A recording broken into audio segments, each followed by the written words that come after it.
तरफ से यकीनन और मदद आएगी। रास्ते में कांटे होंगे तो यकीनन उन कांटों से और खाक और खून के दरियाओं से गुजरने से ही हम अपने ईमान को मजबूत भी करेंगे और अपने भरोसे को भी, और साथ ही साथ हमारे दिलो दिमाग में एक नया एतमाद पैदा होगा। तो मेरी आप तमाम से गुजारिश है कि आप बरसों से दो पार्टी को कबूल किए और आपने उनको अपना वोट और उनको सत्ता दी। आज मजलिस और बीटीपी गुजरात की जनता के सामने एक विकल्प के तौर पर, एक अल्टरनेट पॉलिटिकल प्लेटफॉर्म के तौर पर आपके दरमियान में आ रही है। इसीलिए मैं आपसे अपील कर रहा हूं, गुजरात की आवाम से अपील कर रहा हूं, मैं खास तौर से आदिवासी भाइयों और बहनों से, हमारे मुसलमान भाइयों और बहनों से, हमारे दलित भाई और बहनों से, और खास तौर से हमारे ओबीसी भाई और बहनों से अपील कर रहा हूं कि आप इस विकल्प की सरपरस्ती करिए, इसकी आप तायीद करिए। ये एक जो पौधा हम गुजरात में लगा रहे हैं, ये सिर्फ इलेक्शन की हद तक नहीं है। सिर्फ इलेक्शन में कामयाबियां हासिल करने का हमारा मकसद सिर्फ नहीं है, बल्कि मकसद ये है कि यहाँ की गरीब आवाम को इंसाफ मिल सके, यहाँ के आदिवासियों को उनकी ज़मीनें उनसे ना छीनी जाए, किसी दलित और मुसलमान को किसी हुकूमत उन पर नाजायज जुल्म ना कर सके। और पूरी लड़ाई का मकसद ये है कि जो बाबा साहिब अम्बेडकर का बना हुआ संविधान है, जिस संविधान ने हम तमाम को हुकूक दिए, राइट्स दिए, उन राइट्स को हासिल किया जाए। और मैं आपसे ये बताने आया हूं कि याद रखिए, हमारे मुल्क भारत की जमहूरियत की तल्ख हकीकत ये है कि अगर आप ये चाहते हैं कि आपसे इंसाफ मिले, अगर कोई आदिवासी चाहता है कि शेड्यूल 5 का इम्प्लीमेंटेशन हो, अगर कोई मुसलमान ये चाहता है कि मुझे गैर जरूरी किसी झूठे इल्जाम में जेल में डालकर मेरी जवानी को सड़ा ना दिया जाए, अगर कोई दलित भाई हमारा ये चाहता है कि मुझे नक्सलाइट कहकर जेल में ना डाल दिया जाए, बल्कि बाबा साहेब अम्बेडकर के संविधान के तहत मुझे अपना हक मिले, तो याद रखो, सिर्फ नारे लगाने से, सिर्फ आंसू बहाने से, सिर्फ घुटन की जिंदगी गुजारने से, या घर के दरवाजे और तनबियों को बंद करने से कोई आसमान से उतरकर या जमीन से निकलकर तुमको तुम्हारा हक नहीं देगा। भारत का संविधान आपसे ये कहता है कि अगर तुम हिम्मत वाले हो, अगर तुम्हारे सीनों में एक धड़कता हुआ दिल है, अगर तुम सिवाय अल्लाह के किसी से नहीं डरते, तो जमहूरियत में सालों सिर्फ वोट डालने वाले मत बनो, वोट हासिल करना भी अपना मकसद बनाओ। जिस दिन आप अपना वोट हासिल करेंगे, जब ये तमाम वंचित समाज अपना वोट हासिल करेंगे, तब जाकर हम बाबा साहिब अम्बेडकर ने संविधान में जिन 4 बातों का जिक्र किया था, जिसमें बाबा साहिब अम्बेडकर ने कहा था कि मैं तो संविधान बना चुका हूं, और बाबा साहिब अम्बेडकर ने कहा कि अब ये आदिवासियों पर, मुसलमानों पर, दलितों पर, ओबीसियों पर मुनसिर है कि अगर वो अपने ख्वाबों को पूरा करना चाहती हैं, तो तुमको जरूरी है कि मैं तुमको वोट डालने का हक भी दे रहा हूं और वोट हासिल करने का भी हक दे रहा हूं। भारत का संविधान, जो हमारे संविधान बनाने वालों ने हमसे क्या कहा कि अगर तुम लिबर्टी हासिल करना चाहते हो, आजादी हासिल करना चाहते हो, अगर तुम इक्वालिटी हासिल करना चाहते हो, मसावात हासिल करना चाहते हो, अगर तुम जस्टिस हासिल करना चाहते हो, इंसाफ, अगर तुम फ्रेटर्निटी हासिल करना चाहते हो, भाईचारगी, तो याद रखो तुमको अपने मुकद्दर के फैसले खुद करना पड़ेगा।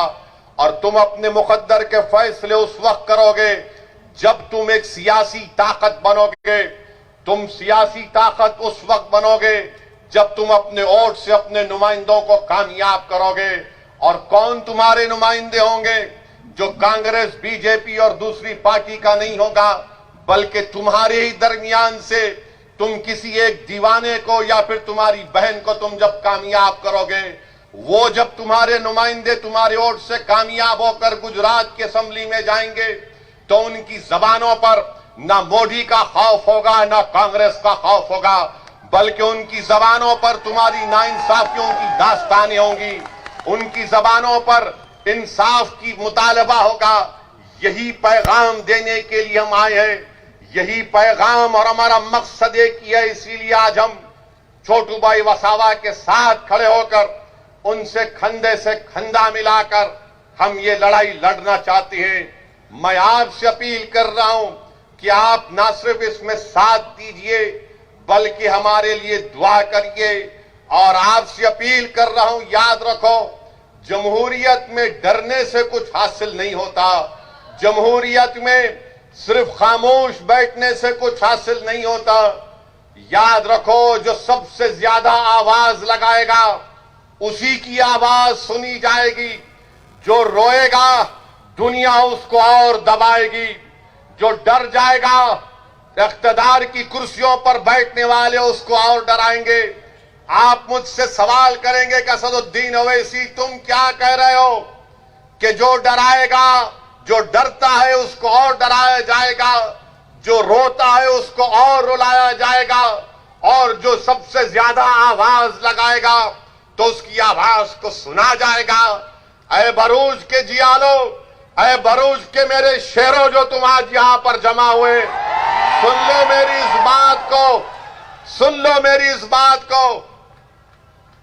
भारत के किसानों ने नरेंद्र मोदी की नींद को हराम करके रख दिया। वो किसान निकल कर आए, वो किसान निकल कर आए, हजारों की तादाद में निकल कर आए, नारे लगाए, दिल्ली को अपना ट्रैक्टर लेकर आया। तो भारतीय जनता पार्टी जिसके पास 300 एमपी है, आज वो परेशान है, टाई टाई उनकी हो रही है कि कैसे किसानों से मुकाबला किया जाए। वही इत्तेहाद के मजाहरे, वही जमहूरियत के मजाहरे आपको गुजरात में करना पड़ेगा, क्योंकि नरेंद्र मोदी, बीजेपी जानती है कि संसद में, विधानसभा में इनके पास इतनी ताकत है कि जो लोग चुन कर जाते हैं वो गूंगे बन जाते हैं, जिनको वोट डालकर भिजाया जाता है वो अंधे हो जाते हैं, बहरे हो जाते हैं। इसीलिए जमहूरियत आपसे मुतालबा कर रही है। अंबेडकर का संविधान तुमसे कह रहा है कि अगर तुम जिंदा कौम हो तो हरकत करो, हरकत में बरकत है। तुम्हारी खामोशी दुनिया को पैगाम दे देगी कि तुम जिंदा कौम नहीं हो। जिंदा कौम का मतलब यह है कि जिंदगी का सबूत देना है। मैं हमारे आदिवासी भाइयों से कहना चाहूंगा कि भारत के संविधान में जयपाल सिंह मुंडा ने जो कुर्बानियां दी हम उनको सलाम करते हैं। यही जयपाल सिंह मुंडा थे जिन्होंने आदिवासियों के लिए शेड्यूल 5 का जिक्र संविधान में किया था। मेरे अजीज दोस्तों और बुजुर्गों, ये हमारी लड़ाई हमारी बका की लड़ाई है। ये हमारी लड़ाई हमारे संविधान को बचाने की लड़ाई है। हमारी लड़ाई इस मुल्क में अमन को मजबूत करने की लड़ाई है। मैं आज के जलसे से उस अजीम आदिवासी constituent assembly debate constituent assembly के रुकन जयपाल सिंह मुंडा को भी सलाम करता हूं कि इन बुजुर्गों ने हमको, हमारी आने वाली नस्लों के लिए ये सोचकर शेड्यूल 5 का इनकॉर्पोरेशन भारत के संविधान में किया था। मैं आज के जलसे में मोहतरम जनाब अहमद पटेल साहब को भी खराज अकीदत पेश करना चाहूंगा।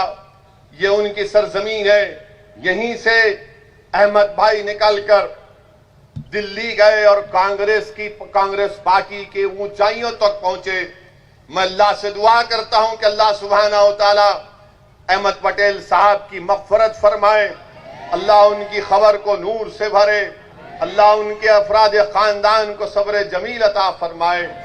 मैं यकीनन अहमद पटेल साहब से मेरे ताल्लुकात थे, मुखालिफत भी मैं उनकी करता था, मगर एक नेक आदमी थे और यकीनन उन्होंने बहुत कुछ किया है और मुझे यकीन है कि अल्लाह उनको उसका अजर आखिरत में भी देगा, उनकी खबर में भी देगा। और मेरी दुआ है कि अल्लाह सुब्हाना व तआला उनके फर्जन को उनका नेक ने में बदल बना दे, अल्लाह उनकी कुर्बानियों को रायगा जाने ना दे।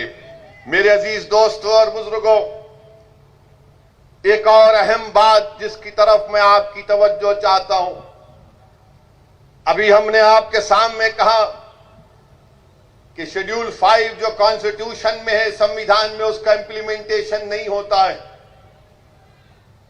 मैं भरूच के और गुजरात के मुसलमानों से और गुजरात के उन जनता से जो अंबेडकर के संविधान की खूबसूरती और ताकत को समझते हैं,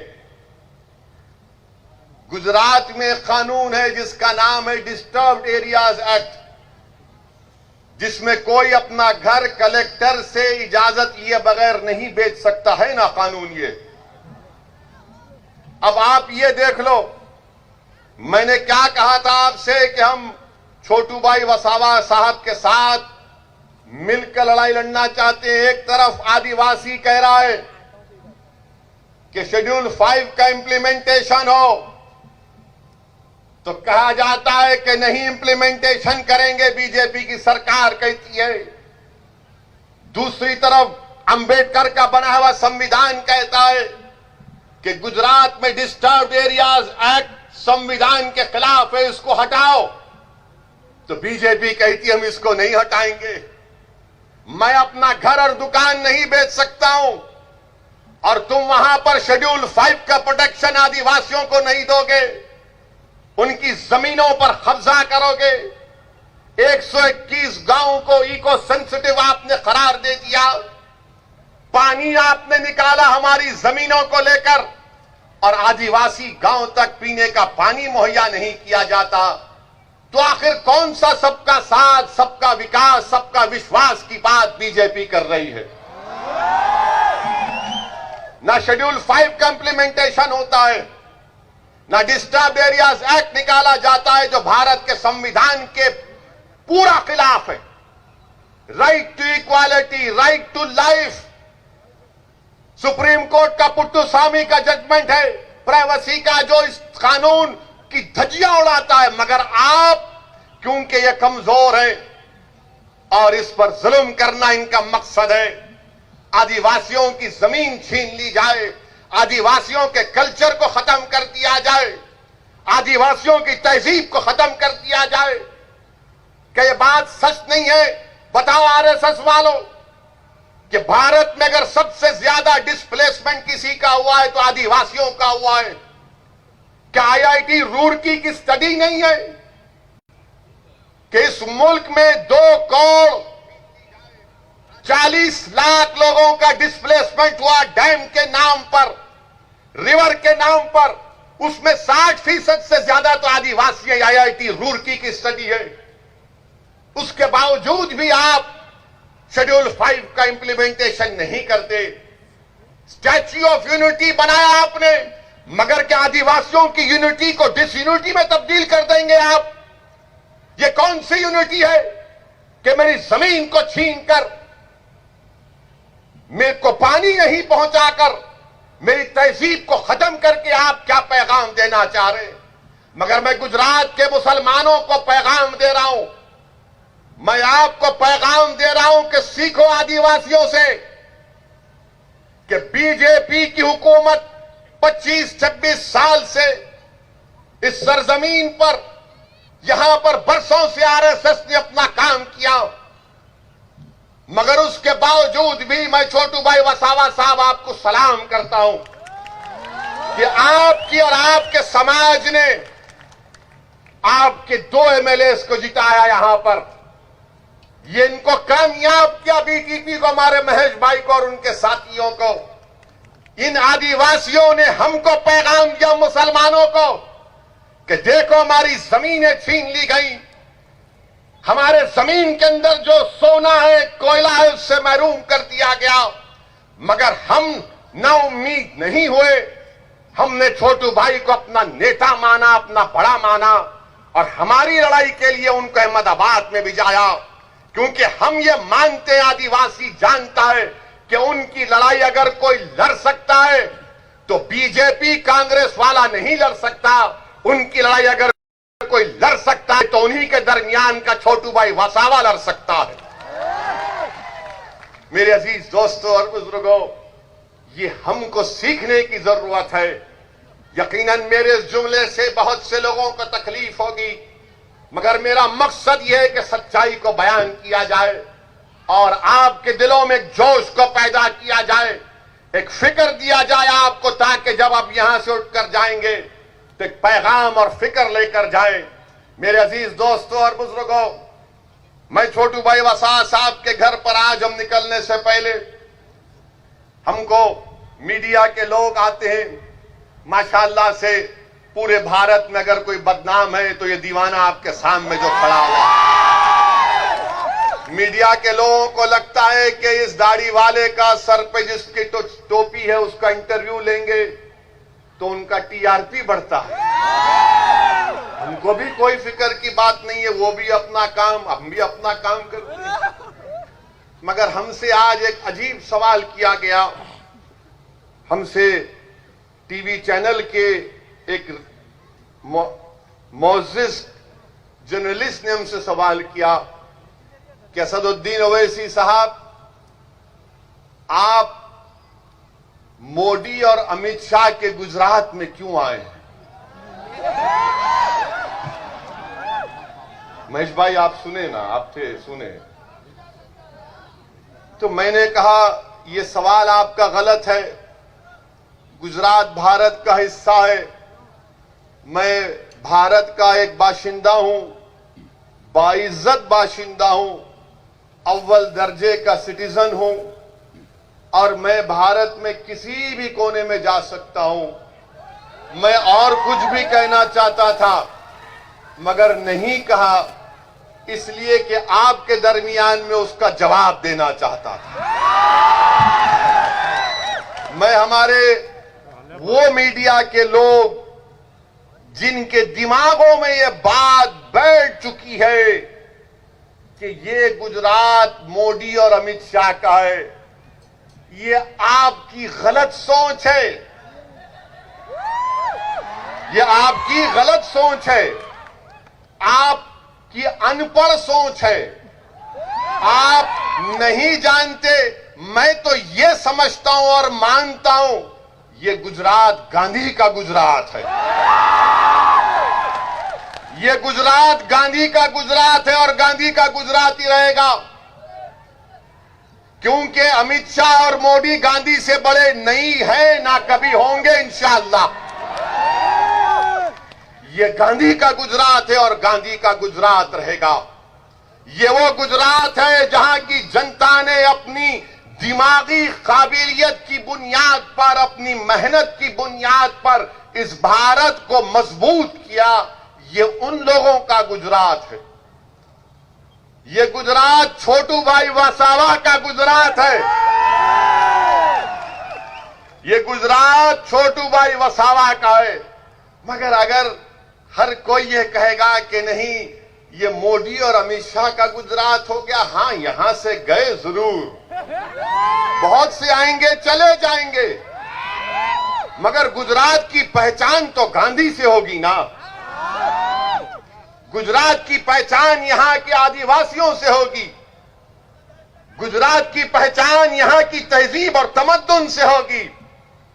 गुजरात की पहचान उन लोगों से नहीं हो सकती जो आजादी के बाद आए और आकर थोड़ा बहुत सियासत में काम किया। उनको जनता ने उनको वहां दिल्ली पहुंचा दिया। मगर मीडिया के लोगों, वो पूरा नहीं, थोड़े लोग, जरा हिस्ट्री पढ़ लो और कभी भी सवाल करने से पहले, खास तौर से मुझसे जब सवाल करेंगे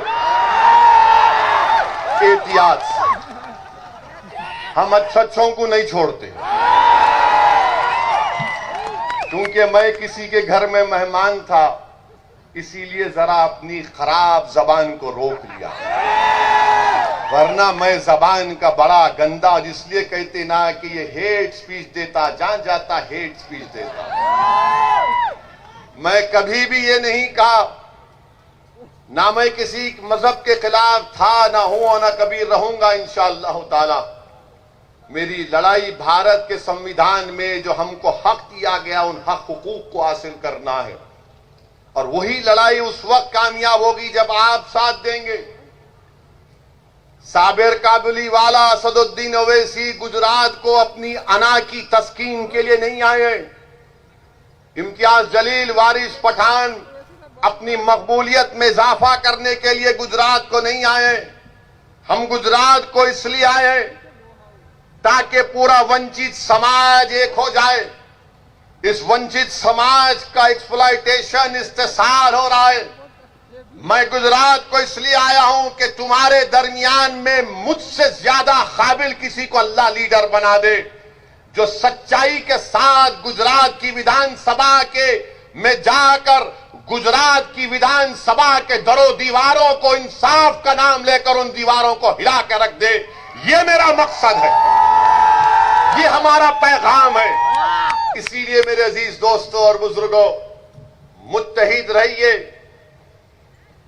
और मजलिस और छोटू भाई वसावा की बीटीपी पार्टी का साथ दीजिए।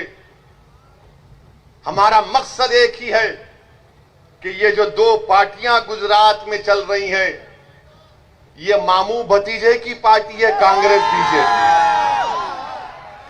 ये मामू भतीजे हैं। तू मेरी पीठ खुजा, मैं तेरी पीठ खुजाता हूं। ये कांग्रेस वाले अब मीडिया हमसे एक बार सवाल किए कि कोई आपको बोलता बी टीम है, आप फुला करते। मेरे भाई, आप जानते हैं मुझसे बेहतर कि पिछले विधानसभा के चुनाव में कांग्रेस के जितने विधायक जीते थे, उसमें से 12 बीजेपी में भाग गए। मेरे से पूछ के गए थे, या छोटू भाई वसावा के पास बैठकर बातचीत करके गए थे। ये तो मोदी अमित शाह से पहले से मिले हुए थे। ये इनका अंदर का रिश्ता है, इनका अंदर का कनेक्शन है। कांग्रेस और बीजेपी ऐसा है ना कि 3G से 4G, ये दोनों उतना ही है। ये कभी अलग नहीं हो सकते, याद रखो आप मेरी बात को। गुजरात की जनता को आज एक विकल्प की जरूरत है। उस विकल्प और जो एक पॉलिटिकल वैक्यूम है, उस पॉलिटिकल वैक्यूम को हम पूरा करना चाहते हैं। बहुत से मसाइल हैं मुसलमानों के, आदिवासी के, दलित भाई और बहनों के, ओबीसी समाज के, मगर याद रखिए, अगर हर कोई जीत कर रूलिंग पार्टी में जाकर कूद जाएगा तो उन गरीबों का कोई फायदा नहीं होगा। मैं आपको बता रहा हूं कि अगर कोई ये समझता है कि मैं एमएलए बन गया, मैं रूलिंग पार्टी के साथ चला जाऊंगा तो मेरा कोई फायदा हो जाएगा, नहीं होगा। क्यों नहीं होगा? उसकी मिसाल तुम्हारे सामने छोटू भाई वसावा है। 7 बार के एमएलए, कई बार इनको एनकाउंटर करने का ऑर्डर निकला, जेल की सलाखों में डाला गया, मगर मैं फिर से आदिवासियों को सलाम करता हूं कि उन्होंने दीवार की तरह, एक शीश पिलाई हुई दीवार की तरह अपने लीडर का साथ नहीं छोड़ा और कहा कि सत्ता की जरूरत नहीं है। छोटू भाई वसावा और महेश भाई, तुम जाओ असेंबली में जाकर हमारी लड़ाई लड़ो। हमारे दिलों में जो छुपा हुआ गम है उसको बयान करो। हमारे आंख में आंसू आने मत दो। हमारे बच्चों के हौसलों को बुलंद रखो। तुम लड़ाई लड़ो, जीत हार तो ऊपर वाला तय करेगा, मगर मर्दानगी वो है जो इख्तिदार के सामने खड़े होकर उनकी आंख में डालकर कहे कि नरेंद्र मोदी, तुम्हारा CAA का कानून, तुम्हारा ट्रिपल तलाक का कानून, तुम्हारा यूएपीए का कानून ये संविधान के खिलाफ है। हिम्मत और हौसला और हक को बयान करने का मकसद एक ही है ताकि तुमको पैगाम मिल जाए कि जब अगर कोई 2 MP भी हो और बीजेपी के 300 हो तो मोदी की हुकूमत के सामने सच्चाई को बयान करने के लिए जो काम गांधी ने किया था कि सफेद फार्म हुकूमत के उस गलत कानून को गांधी ने फाड़ा, तो तुम्हारा ये दीवाना बीजेपी के 300 MP के सामने CAA कानून को फाड़ कर रख दिया। ये काम करना है। मिनिस्टर बनना, गाड़ी पर टाई टाई लाल लाइट आ जाना, ये हमारा मकसद नहीं है। 70 साल से इन्हीं लोगों ने हमको धोखा दिया। तुम्हारा वोट लिया, दिल्ली गए, तुमको धोखा दिया। तुम्हारा वोट लिया, गुजरात की विधानसभा में गए, 2002 का फसाद हुआ तो गूंगे बनकर बैठे रहे। इसीलिए मेरे अजीज दोस्तों और बुजुर्गों, मेरी इज्जतदार मां और बहनों, इत्तेहाद को पैदा करिए। हां, इस बात को तैयार हो जाइए कि मेरे आज और छोटू भाई वसावा साहब के हमारे इस जलसे के बाद कल से तमाम के तमाम ये जितने दल्ले हैं, ये जितने चमचे हैं, ये जितना मुर्दार का इंसान का गोश्त खाने वाले गीबत शुरू करेंगे। तो देखो वो भड़काऊ भाषण दिया था, वो ऐसा बोला था। अरे याद रखो, मेरी तकरीर में एक पॉइंट भी कोई संविधान के खिलाफ नहीं है, ना है ना रहेगा। मैं थोड़ा बहुत कानून जानता हूं और कानून का लिहाज करना ये मेरी जिम्मेदारी है। कानून की इज्जत करना ये हम तमाम की जिम्मेदारी है। और वही कानून हमसे कहता है कि जब तुम आवाम के दरमियान में जाओ तो सच्चाई को बयान करो, अल्फाज को चाप कर बयान मत करो। ये हमसे नहीं हो सकता, ना कभी हुआ है ना कभी होगा इंशाअल्लाह ताला। अहम बात जो आपके सामने रखना चाहूंगा मेरे अजीज दोस्तों और बुजुर्गों, मजलिस के ताल्लुक से हम बिहार का इलेक्शन लड़े तो जैसा हम बिहार में गए सब शुरू हो गए, बैंड बाजा पार्टी शुरू हो गई कि देखो ओवैसी आया है, मजलिस आई है और मजलिस वोट काटेगी। हम 20 कैंडिडेट लड़े, 20 में 5 हमारे कामयाब हुए। और कहां से कामयाब हुए बिहार में? सीमांचल की सरजमीन से। बिहार में सबसे पसमानदा इलाका, बल्कि पूरे भारत का अगर कोई पसमानदा इलाका है तो सीमांचल का इलाका है। वहां की गरीब जनता ने हमको आशीर्वाद किया, हमको अपनी मोहब्बतों से नवाजा और हमको कामयाब किया। जब मजलिस के मुखालिफ लोग सीमांचल में मजलिस के खिलाफ पैगाम और मुहिम चला रहे थे तो वहां पर हमारी मां और बहनों से मुलाकात की और कहा उन मुखालिफिन ने कि मां तू किसको वोट देगी? तो उस मां ने कहा पतंग छाप को वोट देंगे। बोले कौन पतंग छाप?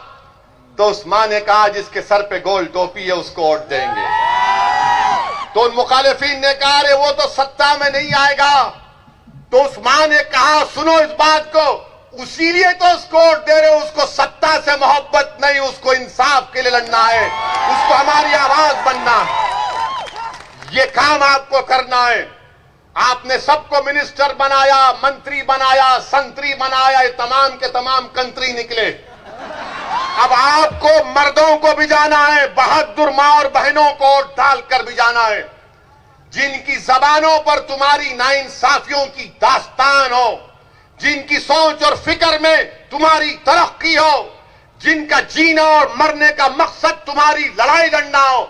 इसीलिए मैं आपसे कह रहा हूं कि जिस तरह बिहार की जनता ने मजलिस के 5 उम्मीदवारों को कामयाब किया, मेरी आंखें वो दिन देख रही हैं इंशाअल्लाह ताला। हम छोटू भाई वसावा के साथ गुजरात में इंशाअल्लाह ताला अपनी एक सियासी हैसियत को बनाएंगे और एक ताकतवर हैसियत को बनाएंगे यहां पे इंशाअल्लाह ताला।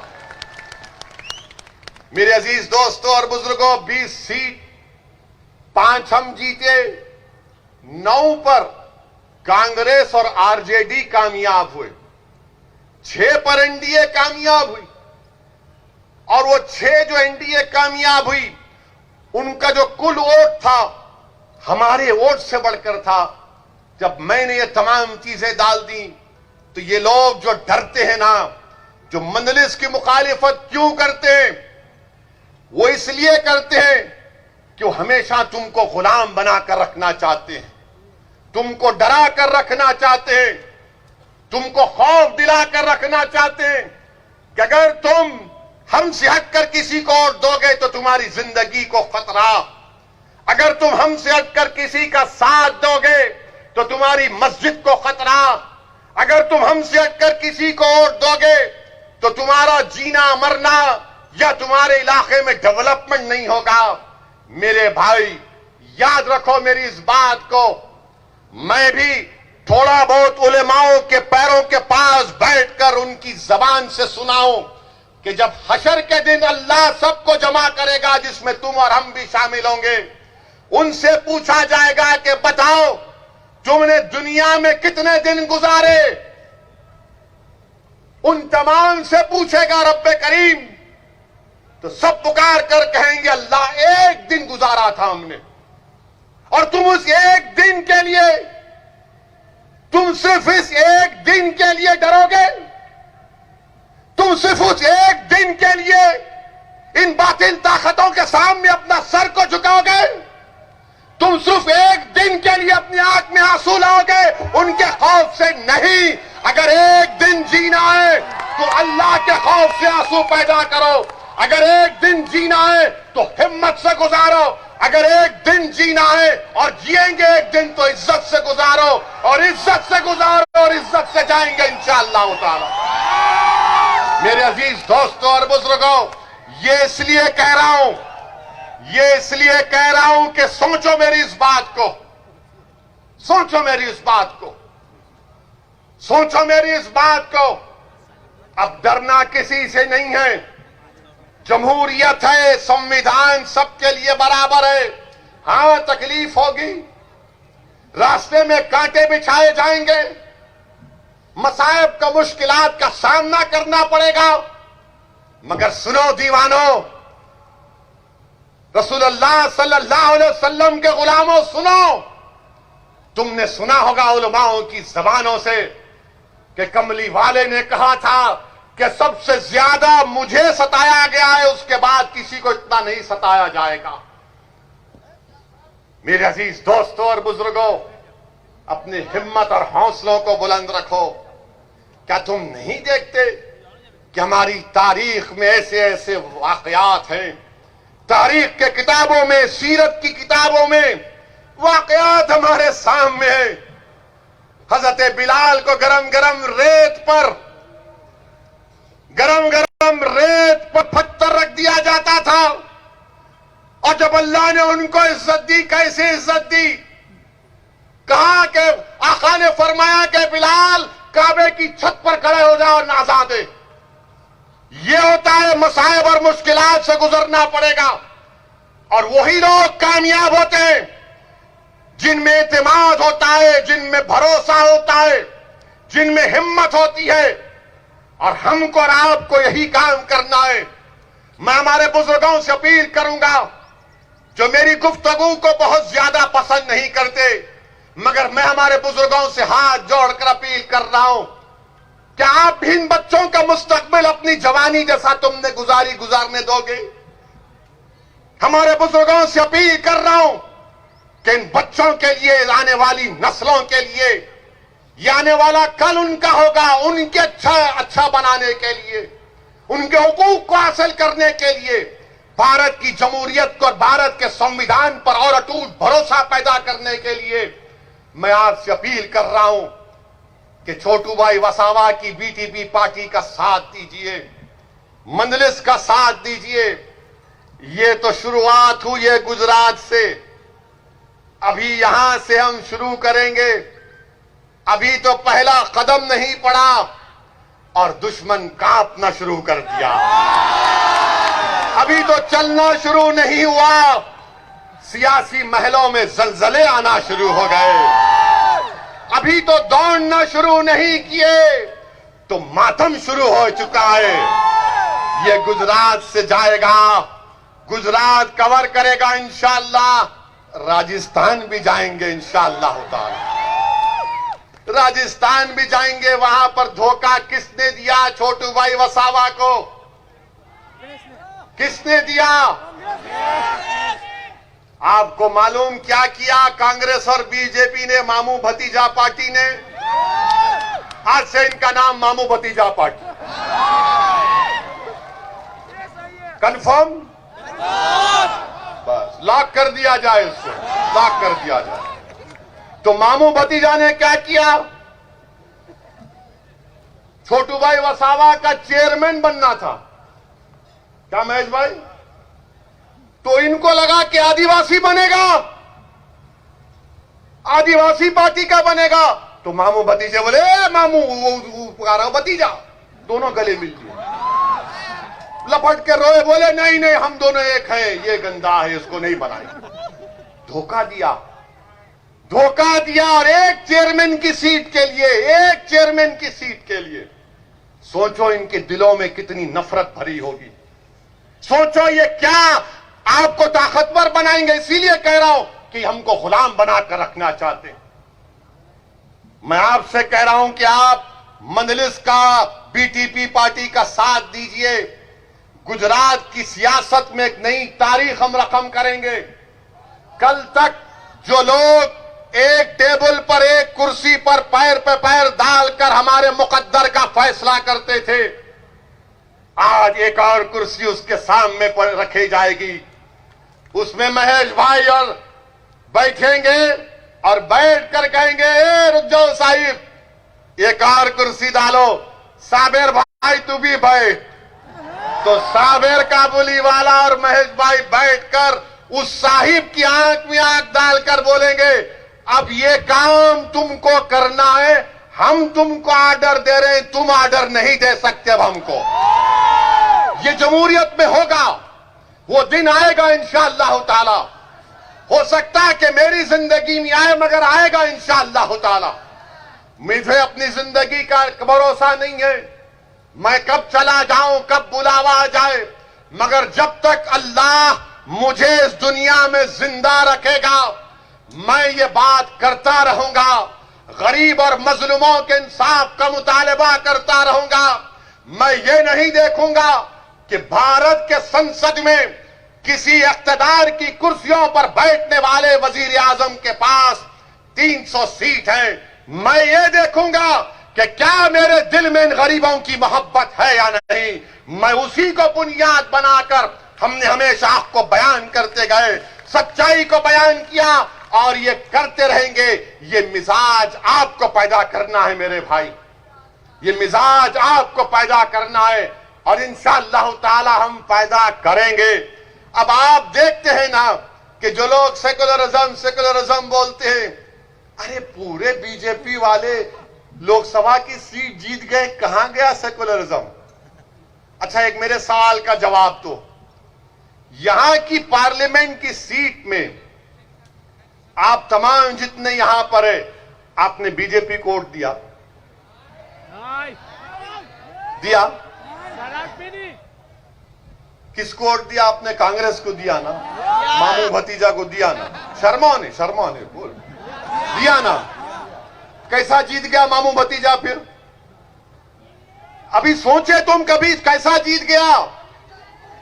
मेरे भाई इसीलिए कह रहा हूं वंचित समाज एक हो जाओ, वंचित समाज एक हो जाओ।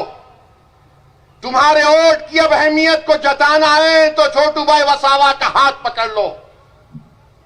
पकड़ लिया नहीं, दिल में मोहब्बत भी पैदा करो।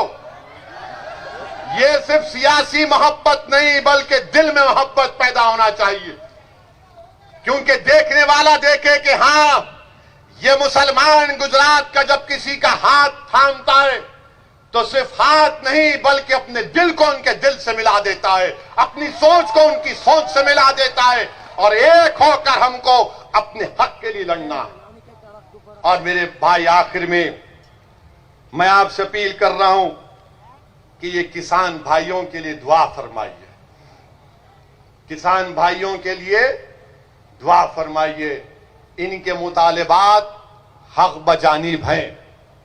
हम भारत के प्रधानमंत्री से भी कहेंगे कि नरेंद्र मोदी ने कहा कि मैं गरीबी से ऊपर आया हूं।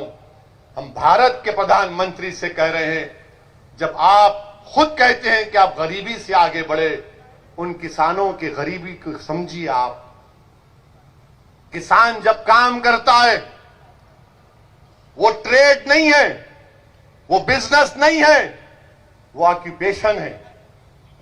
इसलिए भारत के प्रधानमंत्री को उनको समझना चाहिए, वो भी गरीब है।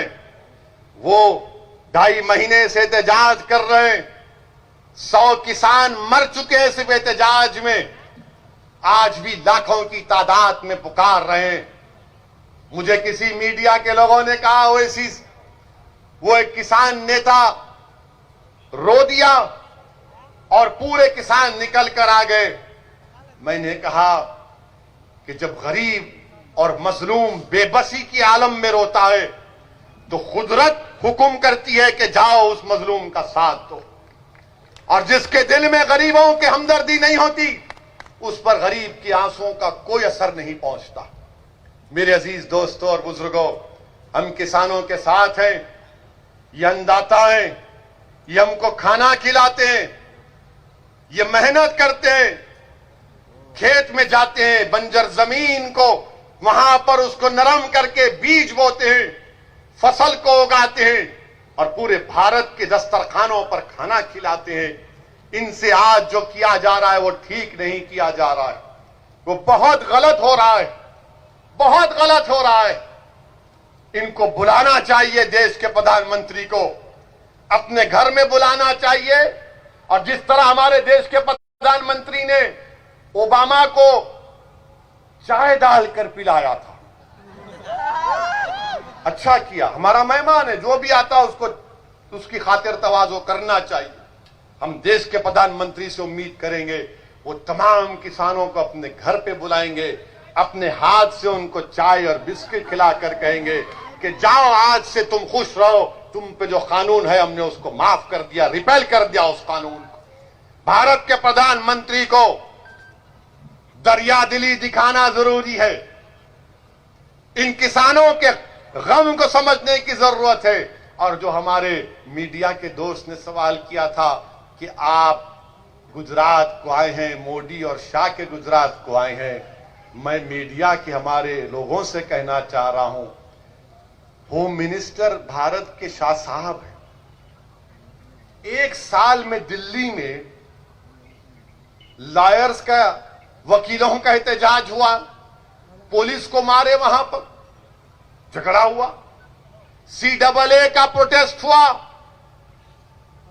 दिल्ली में फसाद हुआ, 50 से ज्यादा लोगों की जानें चली गई, 20 से ज्यादा मसाजिद को नुकसान किया गया, जलाया गया। अब फिर दिल्ली में 26 जनवरी को गड़बड़ हुई है।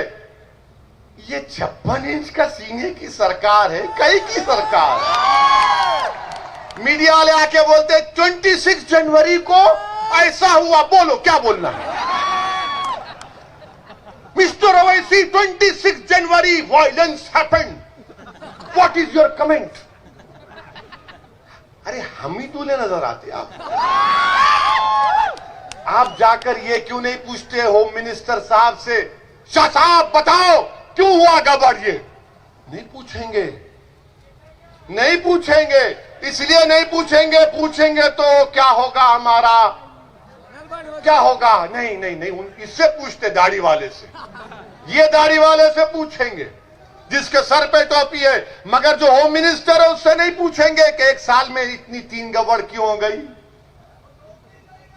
अरे क्या जाति जाने दो ना, मगर नौकरी किस लिए कर रहे हैं। नौकरी तो सवाल पूछने के लिए कर रहे हैं ना, मगर ये मीडिया वाले भी जानते हैं मार्च के बाद इनकी पूरों की नौकरियां जा सकती, क्योंकि देश में इकॉनमी नहीं है, बड़े बड़े टीवी चैनल अखबारात में पैसा नहीं है तनख्वाह देने के लिए। उनको देखो सर हिला रहे हैं, सही कह रहा है, बोल रहे हैं, वो जानते हैं बहुत से मीडिया के लोगों की नौकरी जाने वाली है मार्च के बाद।